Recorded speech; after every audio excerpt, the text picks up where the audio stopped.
Hello, my name is Andrew Douglas Sikorski, and today I will be talking about diversity, the school year, and, yes, The Invisible Man by Ralph Ellison. So, diversity. I had a soliloquy a couple of days ago, a long internal monologue, which is what a soliloquy is, of the concept of positivity and diversity. And to reiterate it, I will attempt to recreate all of the words. Does one strive onward through the starry nights with the light of the stars or the darkness of the atmosphere? Does one think of the infinite positivities one may gain, or the eternal darkness which encompasses those positivities? Is it about the myriad of constellations, or the one black sky of uniformity? Does one strive to learn the relationships between the stars? Or again, does one sit idly by and stare at the blankness of the dark, ominous sky? Which one is positive? Or is it that both are of the most heightened, joyous qualities? Is it that the black of the sky is the most complex, where the light of the stars is the least? Is it the relationship between the differing shades of black and purple and gray that the sky is that makes wonder? Or is it the luminescence of white, blue, and yellow that makes one creative?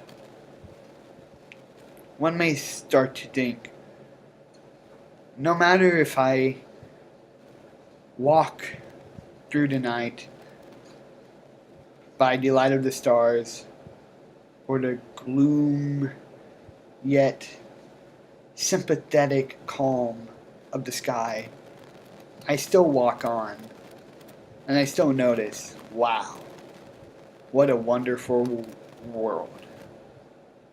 What positivity, what magnificence, what joy it is to see diversity between the skies and the stars within or without. Again, it seems to be like the zebra stripes. Is it the stars on the sky, or the sky on the stars? No matter, it is the diversity that makes one contemplate. Okay. Yay. Okay, that was my little soliloquy. So now, the school year. Wow. Look at how rapid time has passed. Oh, magnificent. I just finished 2 AP classes this year, of which I always wanted to be in. A couple friends have bright futures ahead of them, and I am very proud of them. I see them striving, succeeding, and being quite honorable and kind people to their fellow man and myself. And women, of course. I just see relationships being created. I created my own relationship. Love you, Claudia. I see knowledge abounding throughout the global community. The followers I have accumulated and have followed on Twitter of the intellect, just about innovation creativity and marksmanship in regard to how precise one's mind is. Getting into pre-calculus. Wow, now I've been studying it and I want to go into calculus next year if I get enough good grades. Why not AP Physics as well? I've been studying that too. And just the school year is such a time of the snapping of mind, body, and spirit. You go, you see a friend, you're like, hey, how are you doing, bud? Or how are you doing, gal?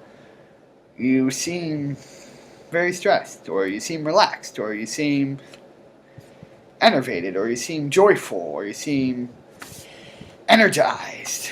Wow, what are you? Oh, you're a modern scholar, are you not? That is fantastic. And then you go to a teacher and you ask, how are you doing? How was your weekend? Oh, grading papers, or watching a movie, talking to my husband, talking to my wife. Just different things such as that. And you start to think, wow, the school year truly is a time of passivity in the sense that it becomes a strong daily routine, yet activity in the sense that you are constantly studying, reading, learning. And it's not like I have not been doing that this whole summer, as well as many other of my friends.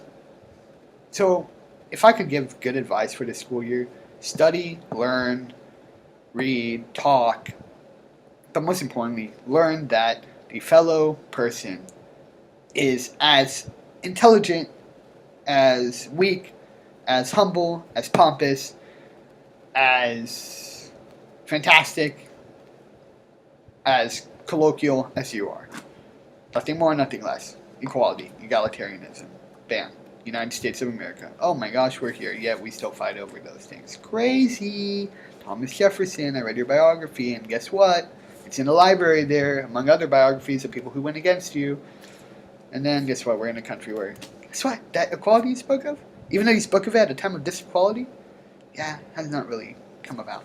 But still, I feel equal. Other people feel equal. Oh my gosh, individual relativism. We learned about that. Remember that, Sarkir? Remember that, Professor Science? Yes. The relativity between each individual is quite amazing. And when you go through the hallway at school, just notice, wow, what a person that is. They helped me out on the homework. Person that is, they help me out understand a concept. Oh my gosh, that person is the best football, best soccer, best baseball, best softball, best basketball player, even though they're all good, but he's been renowned. Okay, so study, learn of diversity, learn of other people, and be equal. That's my advice for the school year. Now, The Invisible Man. Wow, Ralph Ellison. Good job. I'm so glad I'm reading you. I'm so glad. Plus, did you know this book is actually part of University of Chicago's reading list? Wow. Quite interesting that, coincidences, bada bing, bada boom, bam. But anyways, his introduction, which you need to read, again, I stress, read a book. Don't read this, like that, but read that, and also read that. Yes, the whole book. Read the whole. So you see, actually, I don't even read the front cover and the back cover, and everything that's inside of these, because you're not really going to get the full understanding. To give you a sense of what he talks about in here, in his introduction, which is quite fantastic. I mean, this is an African American man who was able to see the world through the eyes of a commoner that not many aristocrats or wealthy people are able to do. And here is the topic of diversity. Here we go. quote, so my task was one of revealing the human universals hidden within the plight of one who was both black and American, and not only as a means of conveying my personal vision and possibility, but as a way of dealing with the sheer rhetorical challenge involved in communicating across our barriers of race and religion, class, color, and region. Barriers which consist of the many strategies of division that were designed and still function to prevent what would otherwise have been a more or less natural recognition of the reality of black and white fraternity, and to defeat this national tendency to deny the common humanity shared by my character and those who might happen to read of his experience. Wow. Equality right there. Isn't that quite amazing? And to show you, to go to where I am in the book on page 100, in chapter 4, what has happened before this, don't take this as a spark notes. Do not use this. This is just my opinion. Basically, the invisible man, notices his invisibility, observes other people's stories. Yes, I'm not going into particulars, and ends up starting to leave a certain environment and march up on north. So here's chapter 4. Quote, shall I stop at your rooms, sir? End quote, I said. Quote, or shall I take you to the administration building? Dr. Bledsoe might be worried. End quote. Quote, to my rooms. Then bring Dr. Bledsoe to me, end quote, he answered tersely. Quote, yes, sir, end quote. In the mirror I saw him dabbling gingerly at his forehead with a crinkled handkerchief. Quote, you had better send the school physician to me also, end quote, he said. I stopped the car in front of a small building with white pillars like those of an old plantation manor house, got out and opened the door. Plantation? What? Quote, Mr. Norton, please, sir. I am sorry. End quote. He looked at me sternly, his eyes narrowed, saying nothing. Quote, I did not know. Please. End quote. Quote, sir, send Dr. Bledsoe to me, end quote, he said, turning away and swinging up the graveled path to the building.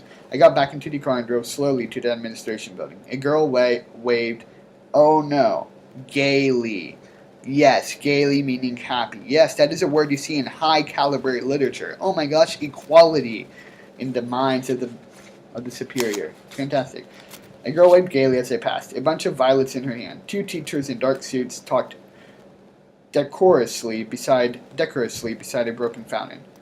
Decorously beside a broken fountain. Two teachers, dark suits, decorously beside a broken fountain. The fountain of youth. They lost youth. They lost that diversity. They were taught to be dark and grim and obey society. Wow, okay, back to the page. The building was quiet. Going upstairs, I visualized Dr. Bledsoe with his broad, globular face that seemed to take its form from the fat pressing the inside, which, as air pressing against the membrane of a balloon, gave it shape and buoyancy.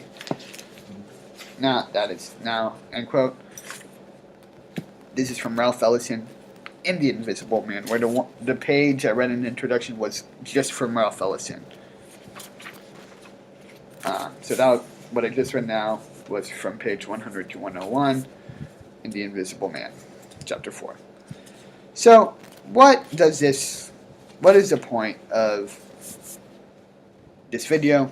The point of this video was to for you to know diversity and positivity kind of go hand in hand, and negativity and positivity, even though you think there's negativity, that actually is positivity.